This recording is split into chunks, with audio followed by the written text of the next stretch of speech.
तो Thales theorem क्या कहता है उसको देखेंगे। तो सबसे पहले स्टेटमेंट को समझेंगे। थेल्स थ्योरम क्या होता है, आप में से कोई बता सकता है थेल्स थ्योरम का स्टेटमेंट क्या होता है?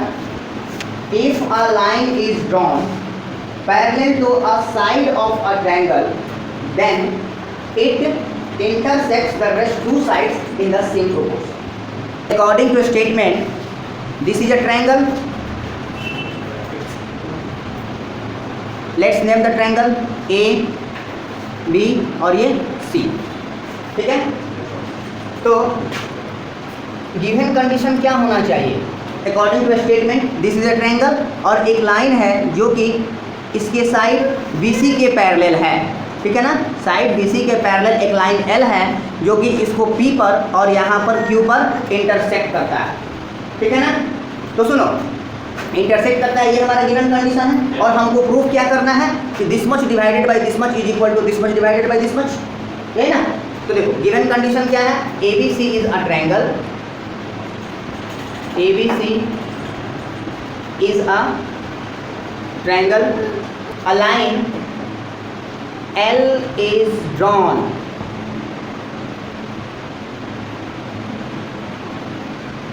parallel to side BC of the triangle which intersects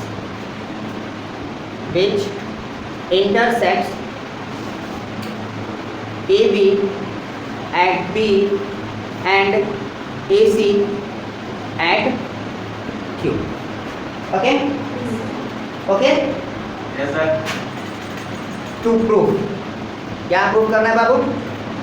We have to prove AP by PB is equal to AQ by QC. सुनिए बिहार बोर्ड वाले, CBSE वाले कैसे लिखेंगे इंग्लिश में? बिहार बोर्ड वाले क्या लिखेंगे? ये फिगर बना लेंगे और गिवन की जगह पर क्या लिखेंगे? दिया हुआ है। और क्या लिखेंगे? ABC एक ट्रायंगल है और एक लाइन L उसके एक भुजा यानी कि BC के समानांतर खींची गई है जो अन्य दो भुजाओं को P और Q पर काटती है। दो भुजाएं कौन कौन लिखेंगे? दो भुजाएं AB और AC को P और Q बिंदुओं पर काटती है, ठीक है ना। तो चलो, और यहाँ क्या लिखेंगे? साबित करना है। क्या लिखेंगे? सिद्ध करना है, सिद्ध करना है, ठीक है ना। सिद्ध करना है लिखेंगे यहाँ और ये स्टेटमेंट लिखेंगे। अब देखो लिखेंगे कंस्ट्रक्शन, कुछ इसमें कंस्ट्रक्शन भी करना होता है। कंस्ट्रक्शन की जगह पर सिर्फ बिहार बोर्ड वाले क्या लिखेंगे? रचना। क्या लिखेंगे बाबू? रचना। आप CBSE वाले क्या लिखेंगे? कंस्ट्रक्शन। ओके, तो यहाँ इस कंस्ट्रक्शन में क्या करना होगा, आप लोगों को B को Q से मिलाना होगा, ठीक है। मिला दिए, क्या करेंगे बाबू? P को C से ज्वाइन कर देंगे, मिला दिए। Okay, and draw a perpendicular PM, draw a perpendicular PM to AC and draw a perpendicular, this is M, and draw a perpendicular what? QN to AB, ठीक है। CBSE वाले बच्चे क्या लिखेंगे? Join B to Q and P to C and draw QN PM perpendicular AC, PM perpendicular AC and QN perpendicular AD. Understand? Yes sir. Yes sir, no sir? Yes sir. Very good. Bihar board वाले बच्चे क्या लिखेंगे? PC को मिलाया, P को ऐसे लिखेंगे, P को C से तथा B को Q से मिलाया। ओके, समझ रहा? और फिर क्या लिखेंगे? PM लंब AC तथा QN लंब AB, इसी तरह से लिखना है, इसी तरह से डाला। क्या लिखेंगे यहाँ पर? डाला। बात समझे? देखो बाबू, इतना क्लियर है सबको? Yes sir. ओके, CBSE वाले इंग्लिश में लिख लिए, बिहार बोर्ड वाले हिंदी में लिख लिए। Very good. तो चलो साफ करें इसको। Yes sir. ओके, अब फाइनली हम इसके प्रूफ को देखेंगे। यहाँ आप एक बात बताओ, यह इस पर परपेंडिकुलर है यानी कि यह एंगल 90 डिग्री है। तो पहले हम ये वाला ट्रायंगल लेते हैं APQ। क्या लिखेंगे? एरिया, इसको लिखते हैं area of triangle APQ। AR means area. Okay, तो देखो आपने पढ़ा था ना 1/2 इंटू परपेंडिकुलर इंटू बेस, पढ़ा था ना। तो बाबू ये परपेंडिकुलर तो क्या ये बेस होगा? होगा ना। तो देखो 1/2 इंटू परपेंडिकुलर, देखो ये जनरलाइज्ड है, ये 1/2 इंटू बेस इंटू हाइट होता है, ये जनरलाइज्ड एरिया है, ठीक है ना। किसी भी ट्रायंगल का एरिया से निकाला जा सकता है अगर उसका बेस और हाइट पता है, ठीक है ना। ऐसा मत समझ लेना कि हमेशा और हमेशा यह केवल एक राइट एंगल ट्रायंगल पर ही लागू होगा। ओके ओके, तो 1/2 इंटू बेस, बेस कौन सा लेंगे? ये वाला ना, AP इंटू क्या QN, AP इंटू QN। चलो ये वाला लिए। अब इसके रिस्पेक्ट में हम क्या करते हैं, ये वाला ट्रायंगल लेते हैं, ठीक है ना। हाइट ये लिया है ना, तो इस हाइट के रिस्पेक्ट में ये वाला ट्रायंगल लेते हैं। फिर यहाँ पर क्या लिखेंगे बाबा? Area of triangle PBQ। क्या लिखेंगे? PB और Q। इसमें भी क्या हो जाएगा? 1/2 इंटू बेस, बेस किसको लेंगे? ये वाला, ये बेस और ये हाइट। ओके, हाइट कितना? QN। इसमें किसी को डाउट है क्या? No sir. डाउट नहीं ना है, क्योंकि देखिए इसको आपने बेस लिया हुआ है, ठीक है ना। ये ट्रायंगल कुछ इस तरह से है, तो ये इसका हाइट ये वाला हाइट होगा, ठीक ना। जैसे कि देखो एक्चुअली ये ट्रायंगल कुछ इस तरह का है, इस तरह का ये वाला ट्रायंगल बना हुआ है, ऐसे कुछ ट्रायंगल बना हुआ है ना। तो इसकी हाइट की बात करेंगे तो ये इसको आगे तक ड्रॉ करेंगे और यहाँ से परपेंडिकुलर ड्रॉ करेंगे ना, ये वाला जो हाइट होगा ये हाइट हो जाएगा। और बेस की बात करेंगे तो ये पूरा नहीं बस इतना होगा, समझ गए? इसलिए हमने बेस इतना लिया और हाइट ये वाला लिया। अंडरस्टैंड? क्लियर है? Yes sir. ओके, उसी तरह से एक बार फिर से क्या करते हैं, क्या लिखते हैं? एरिया ऑफ ट्रायंगल APQ, यानी कि फिर से। और अब क्या करेंगे? इस परपेंडिकुलर के अलोंग हम इसका एरिया मेजर करते हैं। तो क्या हो जाएगा बाबू? 1/2 इंटू बेस, बेस कौन सा हो जाएगा? AQ इंटू PM, समझिए। फिर अब इस बेस के रिस्पेक्ट में ये वाला ट्रायंगल ले लें, ये वाला, समझ में आ रहा है? कौन सा ट्रायंगल? PCQ, QCP, ऐसे QCP ले लेना। तो आप क्या लिखेंगे? Area of triangle QC and P क्या हो जाएगा? 1/2, बेस कौन सा लेंगे बाबू? QC, है ना। और हाइट कौन सा? PM, QC into PM। Okay, समझे? अब देखो, अब इस दोनों ट्रायंगल का अगर हम रेशियो निकालते हैं, therefore area of triangle APQ divided by area of triangle PBQ is equal to क्या हो जाएगा बालक सब? AB into AP into QN and divided by क्या होगा बेटा? 1/2 इंटू PB इंटू QN।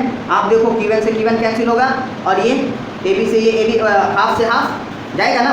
तो आपका यहाँ पर क्या आया बाबू? देखो तो AP बाई PB आया ना। उसी तरह से सिमिलरली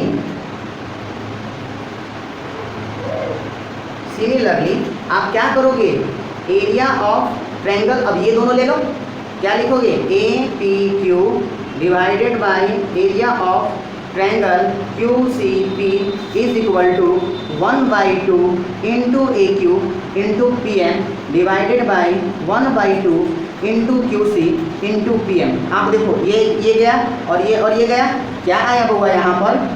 AQ बाई QC। अच्छा एक बात हमने इतना तो फाइंड कर लिया और इसको हमने नाम दे दिया इक्वेशन नंबर 1, इक्वेशन नंबर 1 और इक्वेशन नंबर 2, ठीक है ना। इतना तो कर दिया। तो एक बात बताओ बाबू, ये जो ट्रायंगल है इसका एरिया तो फिक्स है, सेम होगा, क्योंकि ये ट्रायंगल एक ही है, परपेंडिकुलर ये ले बेस ये ले, उससे हमको कोई फर्क नहीं पड़ेगा, इसका तो एरिया फिक्स है। तो अब अगर हम कहीं साबित कर देते हैं कि ये वाला ट्रायंगल और ये वाला ट्रायंगल, इन दोनों का एरिया भी क्या है? इक्वल है, तो हमारा काम बन जाएगा ना। तो देखो अगर हमारे पास दो ऐसे ट्रायंगल हैं जो एक ही बेस पर हैं और और वो दोनों पैरेलल लाइंस के बीच में है, तो उनका एरिया सेम होता है। उनका एरिया क्या होता है बाबू? इक्वल होता है। तो देखो क्या ये दोनों ट्रायंगल, ये वाला इसका क्या नाम दिए थे? PBQ और QCP, ये दोनों ट्रायंगल जो है दो पैरेलल लाइन के बीच में है, क्योंकि हमारे क्वेश्चन में क्या दे रखा है? हमारे क्वेश्चन में दे रखा है कि ये इसके पैरेलल है, ठीक है ना। ये लाइन जो हम गिवन कंडीशन है कि ये L जो है ये BC के पैरेलल है, और L जब BC के पैरेलल है तो PQ पैरेलल BC होगा ना।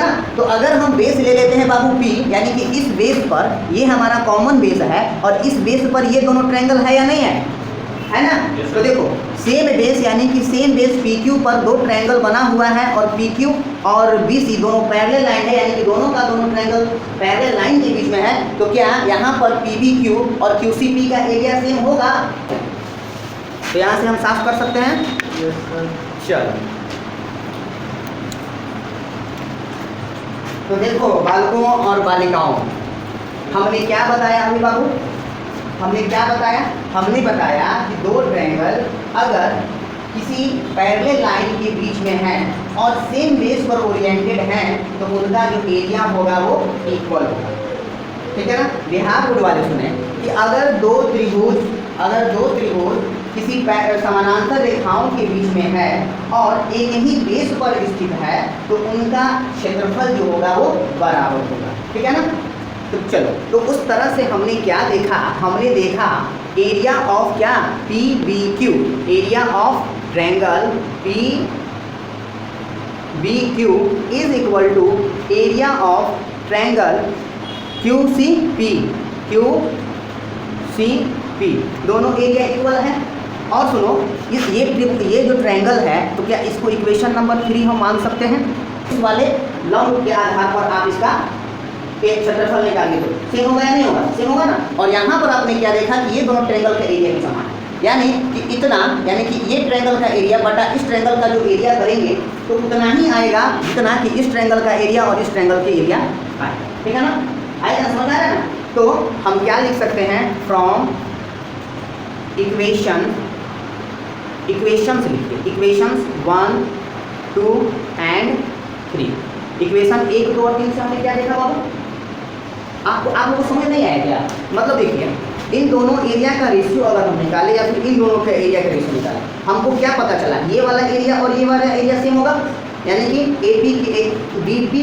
PBQ का एरिया और QCP का एरिया आपस में इक्वल होगा, और APQ और APQ का एरिया तो सेम ही अलग होगा। तो क्या हो जाएगा? देखो इन दोनों का रेशियो भी वही आएगा जो इन दोनों का रेशियो आएगा। तो क्या हो जाएगा? देयरफॉर हमको क्या मिलेगा? AP by BP is equal to AQ by QC, और यही ना हमको प्रूव करना था। तो देखो वो तो गया, AP by PB is equal to AQ by QC, है ना। ये क्या है हुआ? Prove. Is it clear to all? Yes sir. Very good. इसके बाद हम लोग को पढ़ना है converse of Thales theorem. Converse of Thales theorem मतलब थेल्स थ्योरम का विलोम, और सीरियसली वाले students converse of Thales theorem. तो just after this I am going to discuss that, okay.